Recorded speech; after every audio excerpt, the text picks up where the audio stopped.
আসসালামু আলাইকুম ওরহমতুল্লাহি ওবরকাতুহু। দর্শক, আজকে আলোচনা করব পৃথিবীর শ্রেষ্ঠ স্বপ্নবিদ আল্লামা মোহাম্মদ ইবনে শিরিন রহমাতুল্লাহ আলাইহির কিতাব থেকে স্বপ্নে মিম্বরে দাঁড়িয়ে ওয়াজ করলে তার ব্যাখ্যা কী হবে।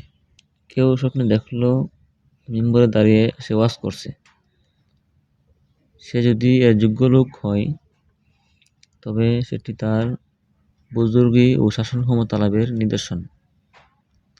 কিন্তু সে ওয়াজের যোগ্য না হলে বাস্তবে তার মৃত্যুদণ্ড হওয়ার সম্ভাবনা রয়েছে, তার ফাঁসি হওয়ার সম্ভাবনা রয়েছে। এ সম্পর্কে চমৎকার একটি ঘটনা আছে। ঘটনাটি হলো, এক ব্যক্তি মোহাম্মদ ইবনে শিরিন রহমতুল্লাহ এর খেদমতে উপস্থিত হয়ে বলল যে, আমি স্বপ্নে দেখেছি আজান দিতে। তখন তিনি এর ব্যাখ্যায় বললেন, তোমার 2 হাত কাটা যাবে। লোকটি এখনো মজলিস ত্যাগ করেনি। এর মধ্যে এক লোক আসিয়া বলল যে, হুজুর, আমি স্বপ্নে দেখলাম আজান দিচ্ছি। তখন তিনি বললেন, তুমি হজ পালন করবে। উপস্থিত লোকেরা প্রশ্ন করল, হুজুর, স্বপ্ন তো একই, তাহলে এই পার্থক্য রহস্য কি?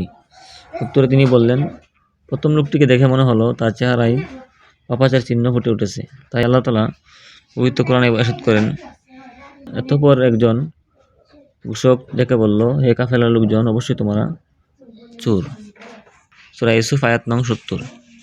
এর আলোকে এর ব্যাখ্যা দিয়েছি। পক্ষান্তরে দ্বিতীয় জনের চেহারায় পুত পবিত্রতার জ্যোতিতে উদ্ভাসিত মনে হলো, কাজেই আল্লাহ তাআলা পবিত্র কোরআনের সূরা হজের আয়াত নং 87 মধ্যে বলেছেন, মানুষের মধ্যে হজের ঘোষণা প্রচার করে দাও।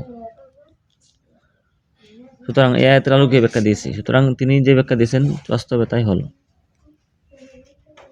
বলা বাহুল্য, আজান কোনো সময় প্রচার ঘোষণাও অর্থ বুঝে থাকে।